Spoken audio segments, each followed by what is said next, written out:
പ്രിയപ്പെട്ടവരെ, ഇന്ന് ഏകാന്തത എന്ന വിഷയത്തിലാണ് ഞാൻ സംസാരിക്കാൻ ആഗ്രഹിക്കുന്നത്.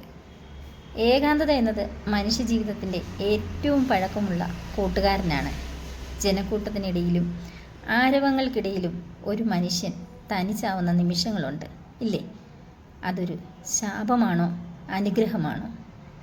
ഉത്തരം നിങ്ങളതിനെ എങ്ങനെ കാണുന്നു എന്നതിനെയാണ് ആശ്രയിച്ചിരിക്കുന്നത്. ഏകാന്തത, അതായത് തനിച്ചാവൽ, ഇംഗ്ലീഷിലെ ലോൺലിനെസ് എന്നും സോളിറ്റ്യൂഡ് എന്നും ഒക്കെ പറയും. ഇവ തമ്മിൽ ഇംഗ്ലീഷിൽ വ്യത്യാസമുണ്ട്. മലയാളത്തിൽ രണ്ടും ഏകാന്തത എന്ന് തന്നെ പറയും, പക്ഷേ അർത്ഥം രണ്ടാണ്. തനിച്ചാവൽ അഥവാ ലോൺലിനെസ്, മറ്റുള്ളവരുമായി സഹകരിക്കാൻ കൊതിക്കുമ്പോൾ കിട്ടാതെ വരുന്ന വേദന. അതൊരു ശൂന്യതയാണ്, ഒരു കുറവാണ്. മുറിയിൽ ആളുകളുണ്ടെങ്കിലും മനസ്സ് തനിച്ചെന്ന് തോന്നുന്ന അവസ്ഥ. ഏകാന്തത അഥവാ സോളിറ്റ്യൂഡ്, മനഃപൂർവ്വം തിരഞ്ഞെടുക്കുന്ന തനിമ, സ്വയം കണ്ടെത്താനും ചിന്തിക്കാനും വളരാനും വേണ്ടിയുള്ള ഇടം. ഇത് സമ്പൂർണ്ണതയാണ്. അതായത് ഏകാന്തത പ്രശ്നമല്ല, ഏകാന്തതയിൽ അനുഭവപ്പെടുന്ന തനിച്ചാവലാണ് പ്രശ്നം.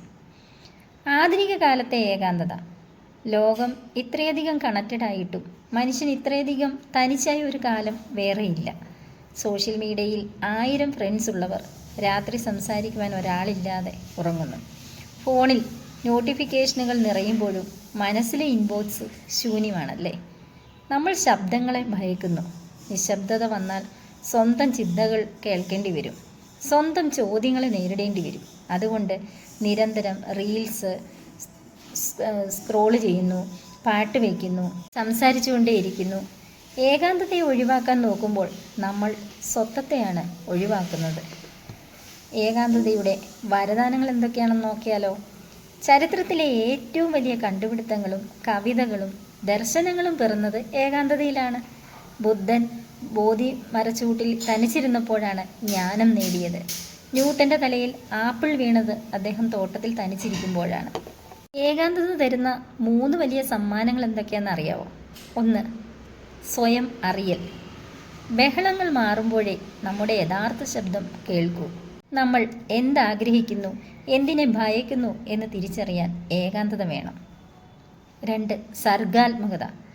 മനസ്സ് ശാന്തമാകുമ്പോഴാണ് പുതിയ ആശയങ്ങൾ മുളയ്ക്കുന്നത്. കല, എഴുത്ത്, സംഗീതം എല്ലാം ഏകാന്തതയുടെ മക്കളാണ്. ബന്ധങ്ങളുടെ വില. തനിച്ചിരുന്നാൽ മാത്രമേ കൂടെയുള്ളവരുടെ വില മനസ്സിലാവൂ. ഏകാന്തത നമ്മളെ കൂടുതൽ നല്ല സുഹൃത്തും പങ്കാളിയുമാക്കും. ഏകാന്തതയെ എങ്ങനെ ചെങ്ങാതിയാക്കാം? 1. നിശബ്ദതയെ സ്വീകരിക്കുക.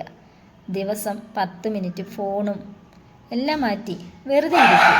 ബോറടിക്കട്ടെ. ബോറടിയാണ് സർഗാത്മകതയുടെ വാതിൽ. 2. സൃഷ്ടിക്കുക. എഴുതുക, വരയ്ക്കുക, പാട്ട് പാടുക, തോട്ടം നനയ്ക്കുക. ഏകാന്തതയിൽ എന്തെങ്കിലുമൊക്കെ ഉണ്ടാകുമ്പോൾ അത് തനിച്ചാവലിനുള്ള മരുന്നാണ്. പ്രകൃതിയോട് ചെങ്ങാത്തം. ഒരു മരത്തിൻ്റെ ചൂട്ടിൽ, പുഴയോരത്ത്, മലമുകളിൽ തനിച്ചിരിക്കുന്നത് ഏറ്റവും സുന്ദരമായ ഏകാന്തതയാണ്. അവിടെ നിങ്ങൾ തനിച്ചല്ല, പ്രപഞ്ചത്തിൻ്റെ ഭാഗം തന്നെയാണ്. വായനയോ? പുസ്തകങ്ങൾ ഏകാന്തതയിലെ ഏറ്റവും നല്ല കൂട്ടുകാരാണ്. നിങ്ങൾ തനിച്ചല്ലെന്ന് അവർ പറഞ്ഞു തരൂ.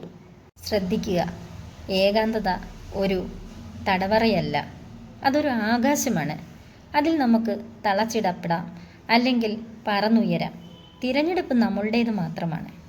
കൂട്ടത്തിലായിരിക്കുമ്പോൾ തനിച്ചാവാതിരിക്കാനും തനിച്ചായിരിക്കുമ്പോൾ കൂട്ടു തോന്നാനും പഠിക്കുന്നിടത്താണ് ജീവിതം സുന്ദരമാകുന്നത്. കാരണം അവസാനം നമ്മൾ വന്നതും പോകുന്നതും തനിച്ചാണ്. യാത്രക്കിടയിലെ ഇടവേളകളെ സ്നേഹിക്കാൻ പഠിക്കണം. ഏകാന്തതയെ ഭയക്കേണ്ടതില്ല, അതിനെ ആലിംഗനം ചെയ്യുക. അവിടെയാണ് നിങ്ങൾ നിങ്ങളെ കണ്ടുമുട്ടുന്നത്.